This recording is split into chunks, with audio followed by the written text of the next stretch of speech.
Okay, so we'll discuss this, but before we do that, I'm going to have our panelists say who they are, why they're awesome, and why you should listen to them. And I'm going to start with Bob again, and we'll work this way. Hi, my name is Bob Defendi. Usually I say something stupid and funny here, like I'm here because I'm pretty, and I am. But I'm also here because I'm a game designer who worked for like 7 or 8 game companies. I'm an author who has 2 novels out. Those are the big ones. But I've worked in a lot of industries. I've had to do art design because of being running my own game company. I've had to do a lot of art design, a lot of cover design. So I've worked a lot with artists, even if I gave up art in high school. So I just have a lot of experience with different disciplines. More will probably come up as we talk. I'm Bedore, Lerwill. I'm an entrepreneur since I was 25. I have always done writing. I've done a number of things in media, TV, radio. I currently act and direct. And I love every opportunity to be creative. So this is another outlet for me to do just that. I'm going to give my long bio. I don't normally do this, but since this is about building a multi-platform career. I'm an award-winning novelist. I have dipped a toe in the comic industry, but literally just a toe. Not my favorite industry. I was a lead fiction writer for a massive game from Sony for 3.5 years. I write for other game properties like Shadowrun. I teach writing. I've been teaching writing for over a decade. I've got some nonfiction books. So I've got a big training website called DrakeU.com where I teach prose writing. Last couple of years, I've been making a living in the movie industry, doing movie scripts. I actually have a pilot that was greenlit for a TV series that I've written. So a lot of different platforms. I was an extra once. I was actually in Lost Boys, but I've never seen myself. But I was in front of the camera for the chance I could get. I was like 12 when they were filming that up in San You're like Chris Pratt, that Michelob commercial. Except they blurred. If you watch Lost Boys, it's a bunch of blonde-headed kids because we were all blonde-headed on the beach, and it's just this blur of blonde behind the actual actors, and I'm somewhere in that blur.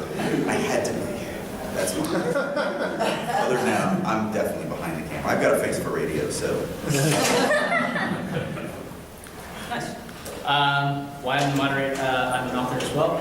I also am the creator and one of the hosts of the Hugo-nominated podcast, Dungeon Crawlers Radio. We talk about all things geek, so check it out. And What's it called? Dungeon Crawlers Radio. Oh, thank you. Yeah. Bob's been on it. I have. Oh yeah, I'm a podcaster too. Yeah, he's a podcast. So yeah, so we'll start. We'll talk about if you guys have any questions. Throw your hand up. Get those as we go. So I'll throw out kind of one of the hard ones. So if you want to build a career in multiple fields, where do you start? You've got to start somewhere. I think it starts with a willingness to find out what you like, and also just first off, what are you really good at? I mean, everyone should know or have a sense of your own self-motivation. What is something you just so enjoy doing? I got in trouble in school for talking all the time. They could put me 2-3 desks away. I would find the means to talk. So I knew that talking was going to be something I should be making money at. Lo and behold, I got to teach and train and would really just make money with my willingness to talk. Testify, sister. Absolutely. We all probably in that class. Too much talking. Yeah. I would also add prioritization. I had a really hard call in high school because I was the best artist in my art class and the best writer in my creative writing class. And I looked at both of them and I realized that to become professional at either was going to take pretty much all of my effort. I was good, but I was not good enough. And it was going to take like all of my college and probably 10 years to be good enough. at one of them if I just worked at it. And other stuff came more naturally, but those two things were just going to take a lot of effort. And so I gave up art. So I still have a decent sense of positive and negative space. I do a lot of maps for local artists because I can do that with the computer program. And the sense of positive and negative space translates well to map making. But I've lost most of the actual illustrating chops. Yeah, I think that's the biggest problem. I mean, everything I do is writing based, so I either teach writing or I write. And I think the hardest thing is exactly that. Just because you can write prose does not mean you can write a script, does not mean you can write for video games, because they are so different. The basics are the same, but everything else is so different. It is almost like retraining yourself for something completely new. So, I've been doing it for 30 years.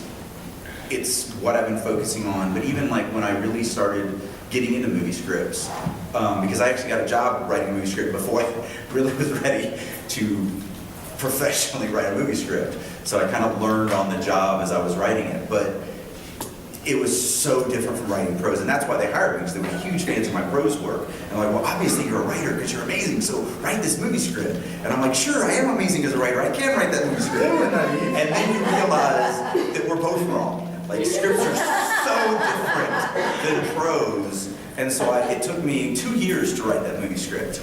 And most of that was spent, oh my God, let me buy a book on script writing. I don't understand any of this stuff. Well, this kind of inspires me a little bit, just not to debate this, but to open it up a little bit more, because there were aspects about what you do that were so good that they could translate. Right. So it's not necessarily a case of, gosh, jack of all trades, master of none.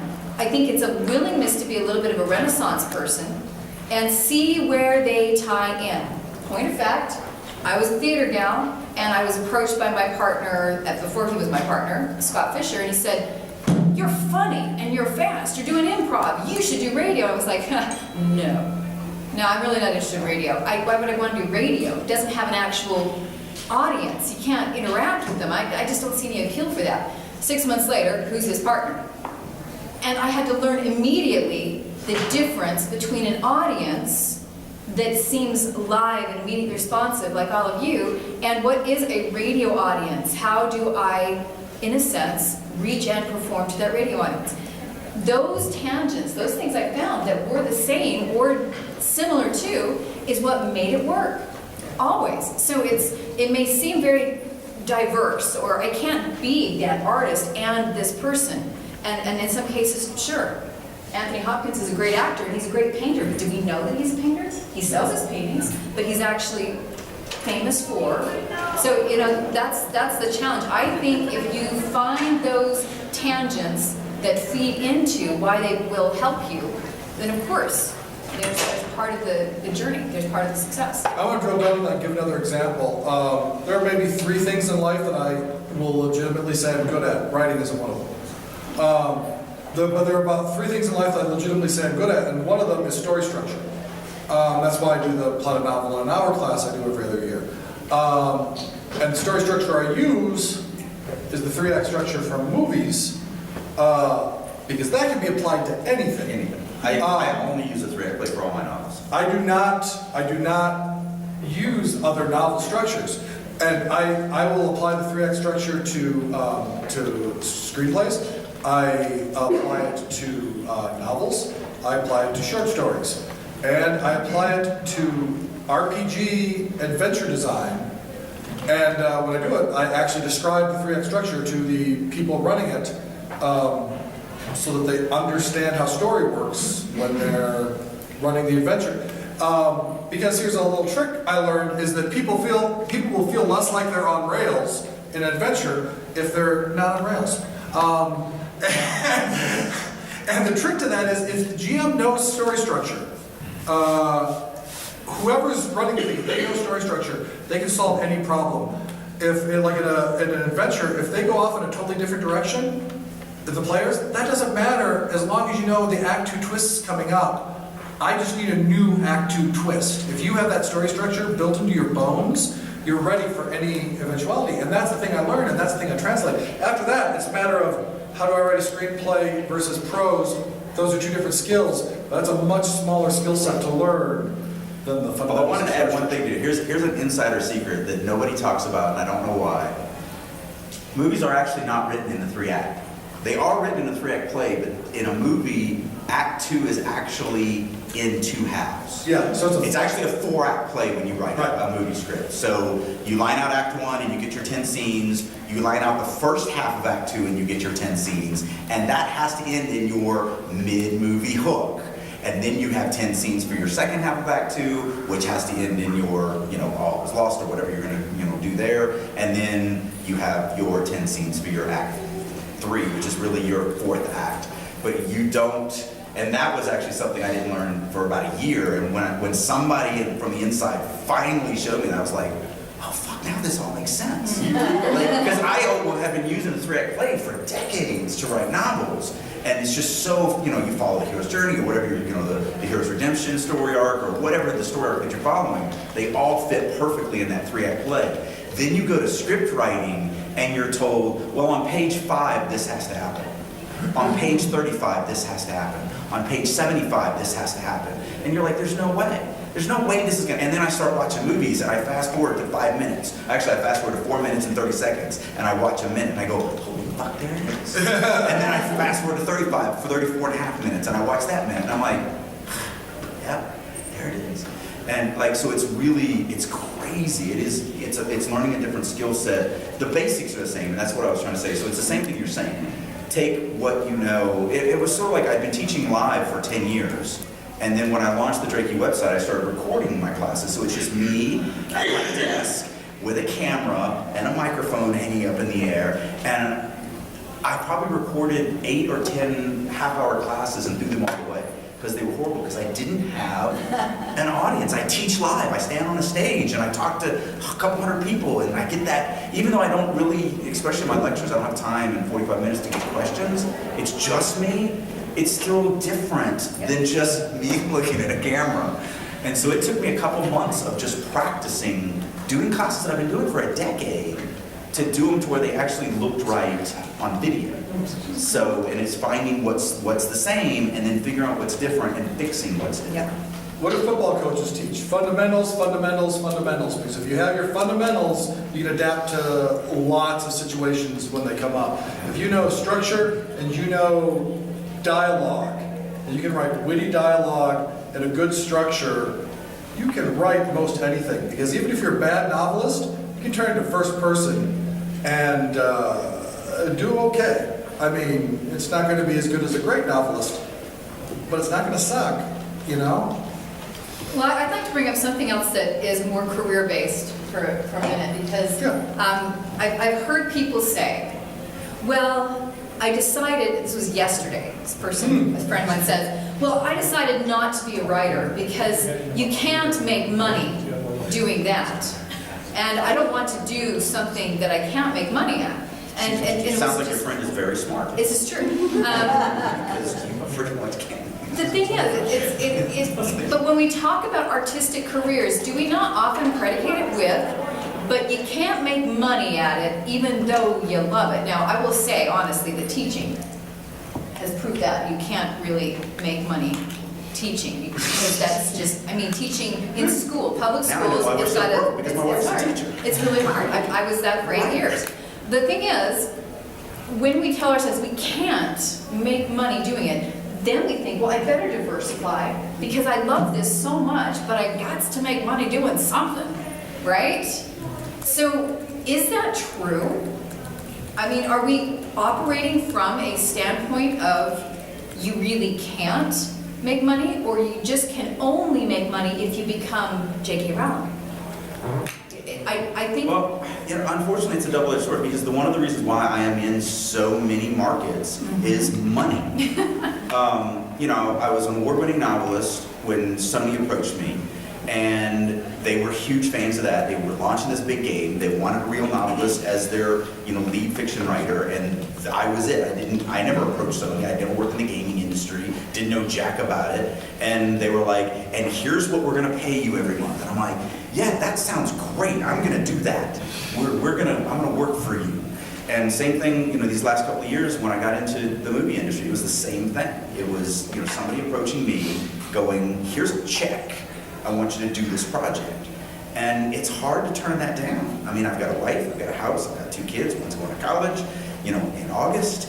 Like, I only make money either teaching writing or writing. So, like, if somebody's willing to pay me, I mean, does that make me a bad person? Does that make me a sellout? No. I've got to make money. I've got bills to pay. I think that's the thing that's so great about it. Why not make money doing a variety of things that have that tangent? And I had a point and I lost it and you just gave it back to me. Good.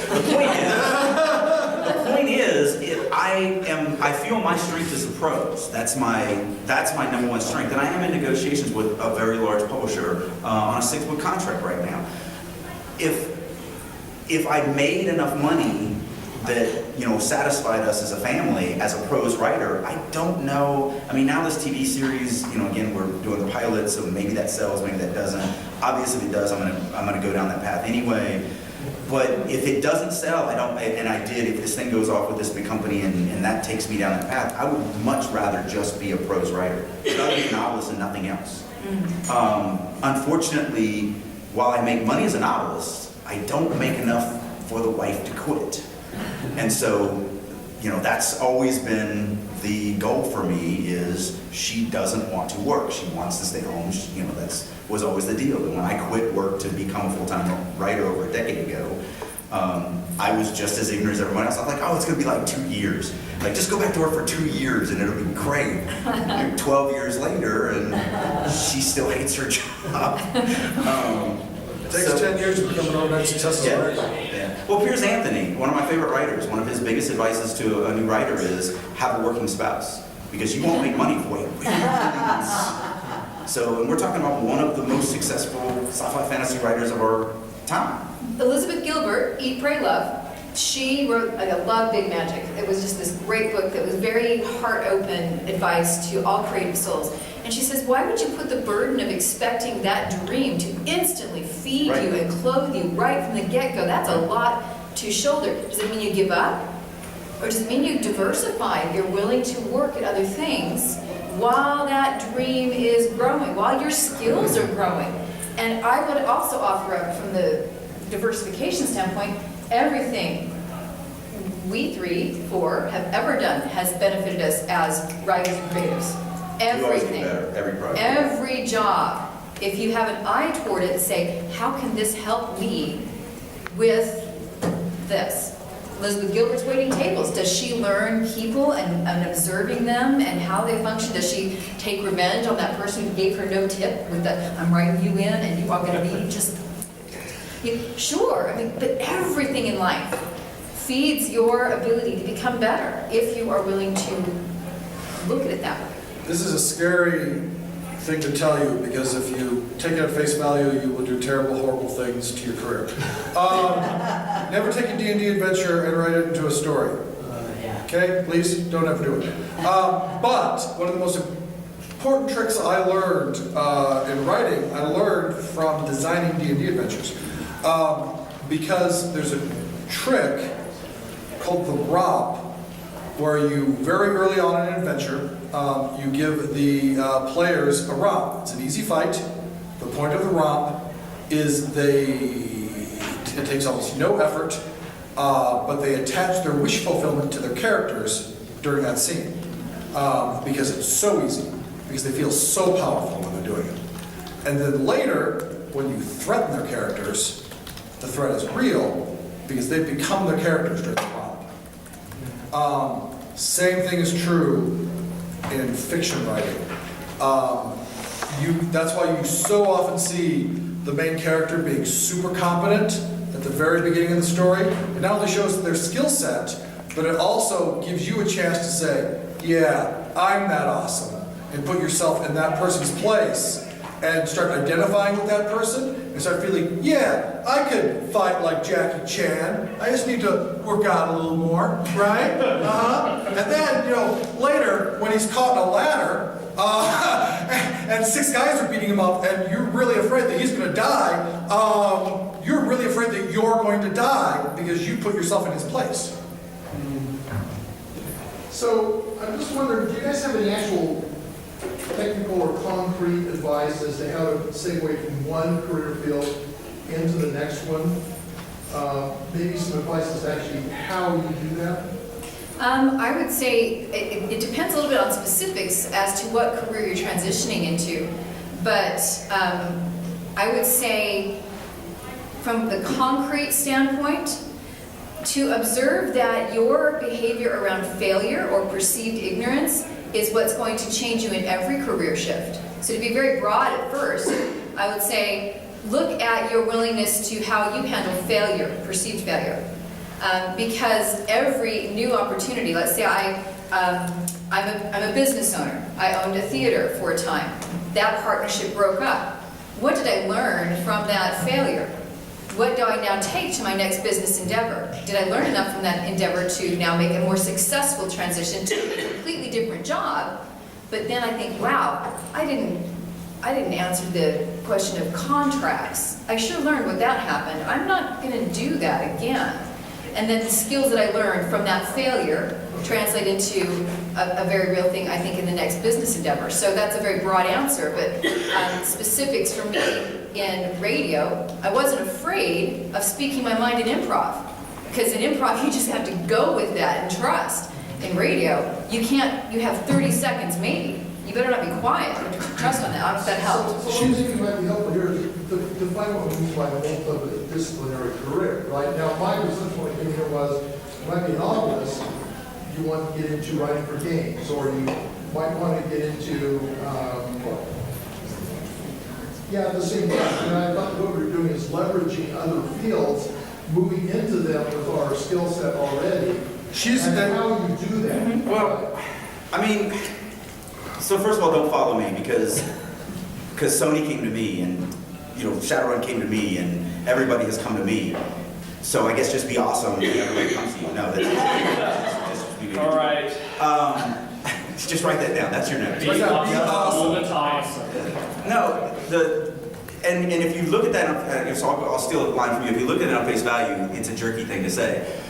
But really, I put myself in a position to have access to those. So like teaching, I've been teaching, this will be my 11th year teaching classes at San Diego Comic-Con. I'm the only writer that teaches classes at San Diego Comic-Con, and I do 4 to 8 a year.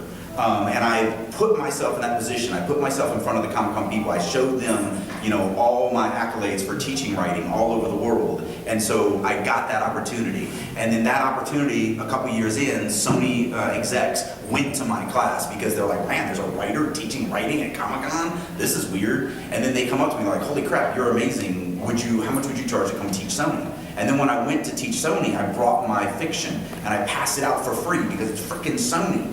And I made $450 an hour to teach them and also hooked them on my fiction. And then when they had a game the next year, they came to me. So it's me constantly pursuing. So even though I joke and say, no, everybody comes to me, everyone really didn't. I really did create those opportunities. And how you do that is you go to industry things. You go to the conventions. You talk to the industry people. Every convention has 2 conventions. There's the convention and then there's the BarCon after the convention.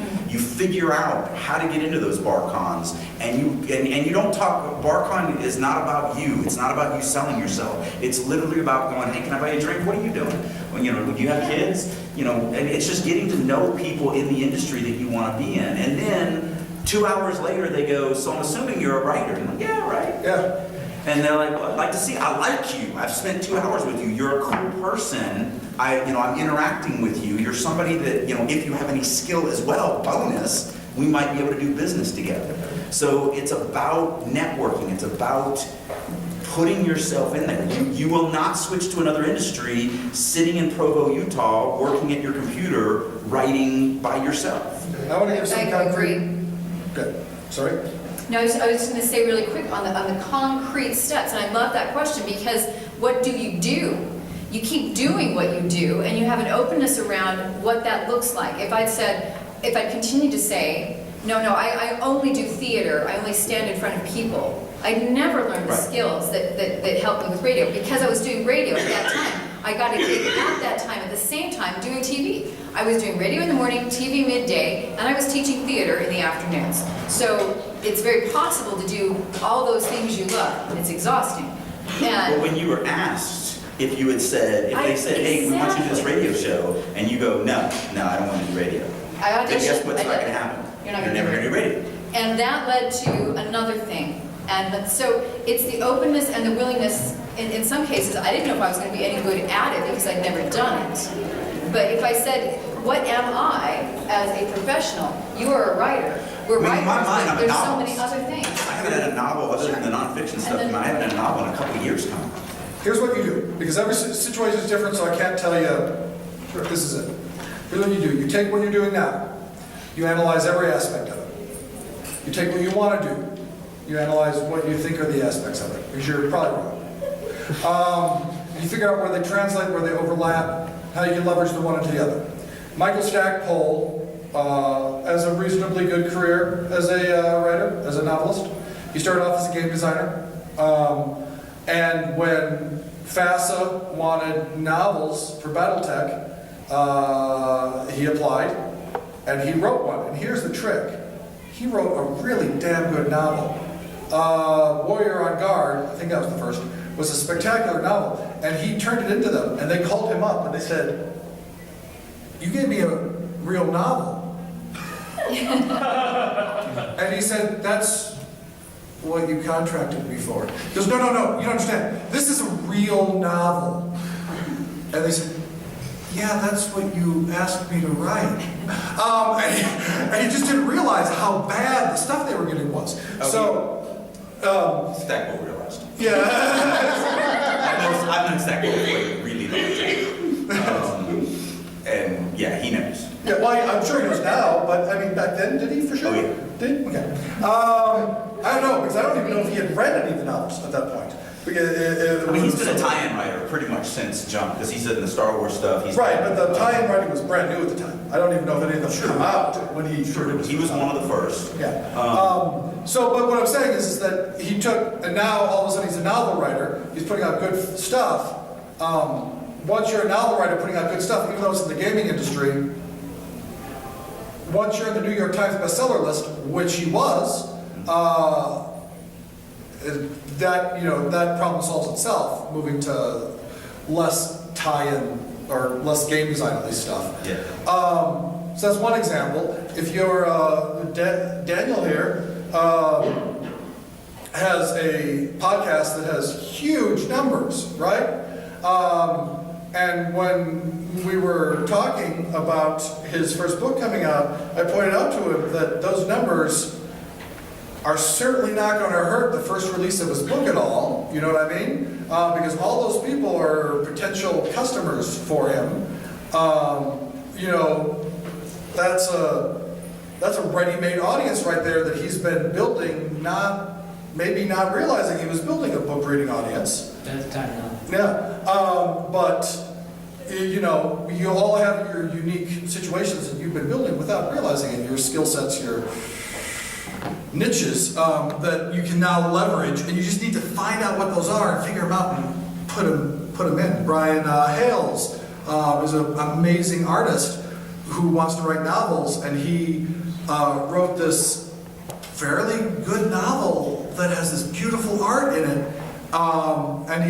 It's a weird genre because you don't have many illustrated adult novels. But it caught people's eyes. He's got an agent because it's a novel with these just amazing, just tight pencil sketches in it. Todd Lockwood just published a Dragon Over through a novel through Dog. And he's working on a second now. So, and if you don't know, Todd Lockwood's one of the biggest names in fantasy illustration. He does tons of covers. But I already saw the doors coming. Yeah, he does. He's Dragons are in it. Yeah. The biggest problem with this is, especially with going to novels, Dan Willis likes to say that no novelist has the same story about how they got into the industry, because as soon as you get into the industry finds that hole and closes it. Yeah. So all the situations are a little different, but I like to describe it, it's all about analysis and. I describe it as, yes, we are all on the same path. What you don't understand is the direction we're walking is into the woods. Right. So you're not walking down the path, you're standing on the path and you're going to walk forward and you are alone. And then the woods close right behind you and it will never open again. Because, believe it or not, the publishing industry hates writers. Like they do not want us at all. That's what it feels like, because everybody does have to get into it differently. There's no like line that you stand in and there's like, yes, stand, you're in it. Yes, stand, yeah. Like there's none of that. Everybody is completely unique on how you get into this industry. And it's Yeah, crazy. like I have a story that I've never been rejected by a publisher. I've had a lot of them just never responded. But I've never actually had a novel rejected by a publisher. They just lose them. They're just like, well, that's crap. And they toss it in the junk pile and they never get back to me. You know, 40-something years ago, I worked for a huge headhunting company that would even get janitor jobs, but then we would charge $1,000 back then and you know what, guys? All we ever did was go down the yellow pages and cold call companies and then shift them over and charge these people, so I didn't last long because I had a certain ethical quality to life.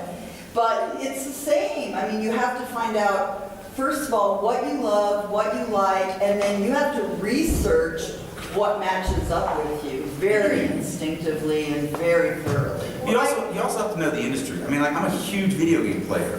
I'm not going to take, you know, if somebody had come to me, well, I did have somebody that wanted me to write some musicals, and I've ended up now writing 2 musicals, but beside the point. I can't even play an MP3 player, so, like, why would I write a musical? And then, you know, it worked out to where I understood now that there's a book and then there's the music side, so I can write the book. But you have to know what you're good at. You have to know this. But I am a music lover, or a musical lover, so I go to tons of musicals. If I didn't go to musicals, it would be insane to write a musical. Right. If I don't play video games, like I've had people come up to me like, oh, zombies are really hot. Should I write a zombie book? And I'm like, do you like zombies? And they're like, no, they're stupid. I'm like, well, then God, don't write a zombie book. Because I like zombie books, and you're ruining it for me. So, like, you do have to do what you love. Just don't make them sparkle. I don't know. I could be okay with sparkly zombies. You know, they went through a glitter factory. Glitter is scary. No, I mean, they're right. Everything is different. I mean, like Bob pointed out, I started with my podcast. It's been running for 10 years. I was writing D&D adventures, stuff like that. As I was sitting down interviewing the authors, gleaning more and more information unknowingly, it got to a point where a couple of those authors, because we did some charity events where I ran some games and they saw the massive stack adventure that I had written. And one of them was an acquisition editor. He goes, you could write a book. It's like, with all the detail you put in there and all of this, he's like, you can easily write a book. I'm like, nah. I went home that weekend and wrote a book 3 months later. And I just started it. I sent it in and they took it and it's now my book that's out. You know, the first book I wrote, it's out there. That doesn't normally happen. It doesn't, everyone is different. But I took the chance at failing. I mean, that's the biggest thing I can say is take the chance of failing because you'll learn.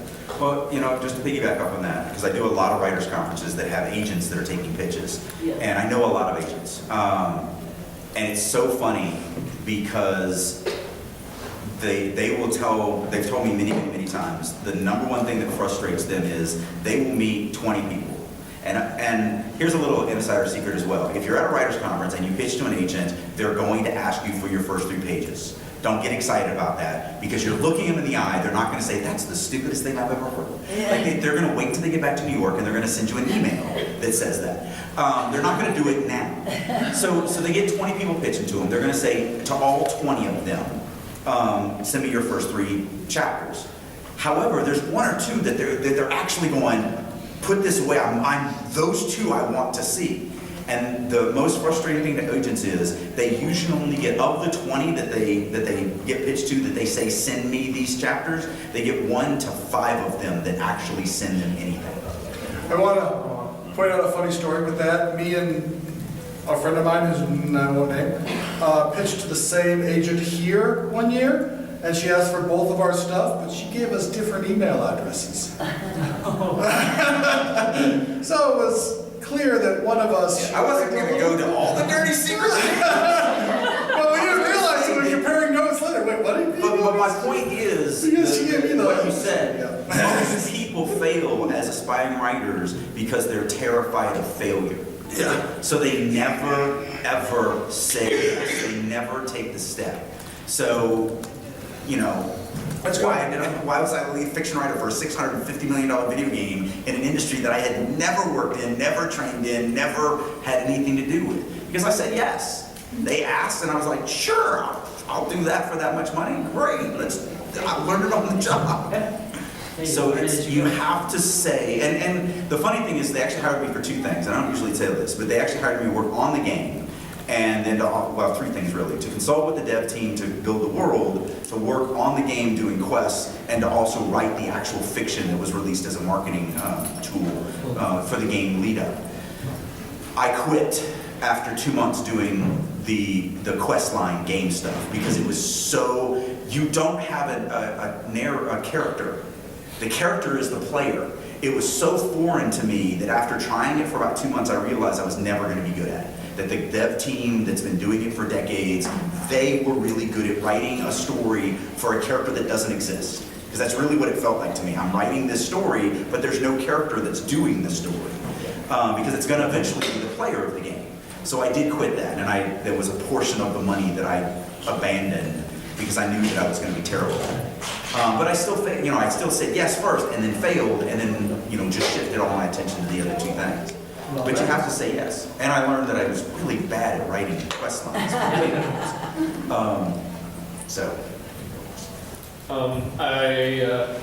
You've been talking a lot about doing what you like as well. I mean, same thing here. I love games a lot, and I wanted to get into it. Problem is, I can't program for shit. And I've talked to a lot of people who do write video games, and they say you kind of need to. Yeah. So is it kind of hopeless to be able to write games, or do you have to just? So all of the devs, there were 7 devs on EverQuest Next, and they all were programmers. That's one of the reasons why they wanted a novelist, because they knew that, I mean, they're putting $650 million into this game, and they know what are we weak on. We don't really have a real storyteller. Like we got game designers, and EverQuest is the oldest MMO. It was the first. It's 24 years old now, 25 or whatever. So like they knew their weakness, which is why they brought me in to fill that. So they didn't care that I wasn't a programmer because I was there to consult and make a better story, make a stronger story. But yeah, the 7 devs that worked there were programmers, because you don't just write the quest line. I was just writing the quest line, then I would hand it over, and then they would fix it because it was terrible. But they actually didn't have to program that quest line. They have to program, they have to get to the art department, get the avatars, program them in, program the responses, program movements. Like they literally, now they have built-in tools that they use. So the weird thing is there's another sub-layer of programmers that are literally just called programmers. So the devs are programmers, but they're not called programmers. The programmers make tools that run the game, and then they make those tools and hand them to the dev team. The dev team then has to learn how to use those tools, which are programming tools. Is it then a way around that, then like surrounding yourself with people that do have the skills that you don't? To kind of In the big games, probably not. Not from what I saw. And I've now done some things with Blizzard and some other things. And like, from what I see, if you're going to get into the gaming market, you need to go to college and get your programming degree. It's just... Unless you just become a New York Times bestseller. Yeah, one of the only ways. Stack of books and then Right, but- slide on in. And then you can So I become a went in as a Kickstarter stretch goal. Right. Yeah. So I went in as a writer. They hired me as a writer. They knew I was a writer. Game jams, and often do their menu writing, often do any storylines that they have, like anything that they would need regarding writing, just so you can have your game, any of these small little indie games that they're making. Gaming jams. Just gaming jams, JAMS, it's like a local community thing that you can look up in a lot of different Do places. you have a question back there? Yeah, can you tell us anything about time management, this kind of thing? Ah, The balancing act. I'm terrible at it. So you're asking time management from the standpoint of, are there enough hours in the day? Elaborate just a little bit about what your fear is around that time management. I'm the kind of person who will find something new and throw myself in wholeheartedly, and all of a sudden I'm spending 80 hours a week doing that and ignoring everything else. How do you find a balance? Is there some kind of timeline that you use or scheduling that helps you Pissed do off multiple editors. things and not lose where you started as you get into a new? I think it's different for everyone. For Yeah, me, it is. I focus on writing 1,000 words a day because I have a day job and I'm doing it. You know, my day job, I get to work from home, which is awesome. I do have some downtime when I'm running reports, so I try to cram it in there. Or I try to get up early and try to get some writing in before I go to work or after I put the kids to bed. And I just kind of try to put it in where I can, as well as doing the podcast on top of all that. So you have to kind of evaluate what your day looks like. If you throw yourself completely in, something's going to get neglected. It just happens. And I'm different. I haven't had a real job in over a decade now. I wish. So writing is my only job, but I do write every day. I sit down at 8:30 every morning. My best time is from 8:30 to about 1, which is my writing time. And so I try to stay away from email and social marketing and Nintendo Switch that I just bought. Like I try to stay away from all that stuff and do it. But and you're different. So like you have a quota of 1,000. When I first really was getting serious about writing, I did that. I used to have an Excel spreadsheet, and I would like, I'm gonna write 2,500 words a day. And my nature is I hate order. I am chaos incarnate. So I would literally write this the next day to fight myself to not write the limits. So now I've learned that I tell myself, write till you're done. And some days I literally I write every day, but some days I literally sit down, open the document, reread whatever I was at, write one line and go, I'm done. And I go play video games for the rest of the day. Not often, but I find that if I don't do that, then the next day I'll write even less. So I only write until my brain says you're done. And I still average when I'm writing, because I'm in different modes, plotting, whatever. But I'm averaging 4,000 to 5,000 words a day, and then my brain shuts down and goes, I'm done. And when it happens, I'm in the middle of a sentence. I'm like, yep, I'm done.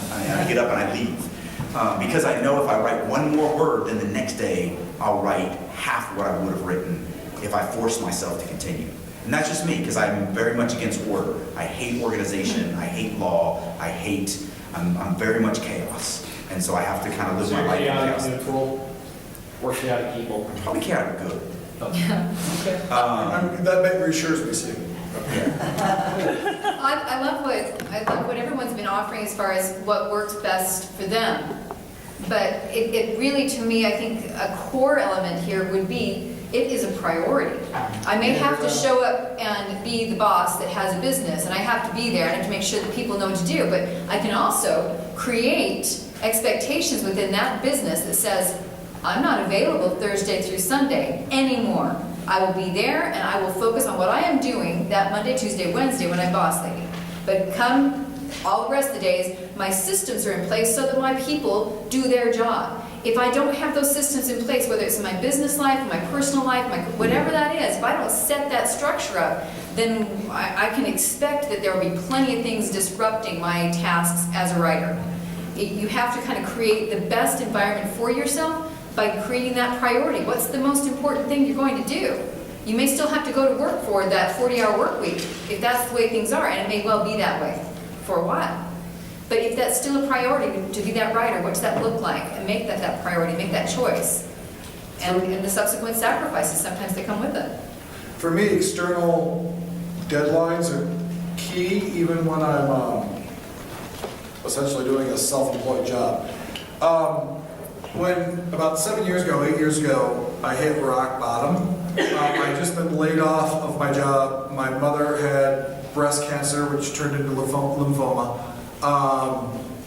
which the HR department told me it was a good thing they were laying me off during that.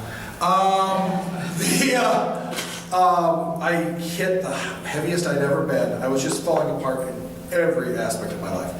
And my friends Howard and Sandra Taylor, I find this out later, saw that, realized I also hadn't written in like a year, and suggested, let's form a writing group.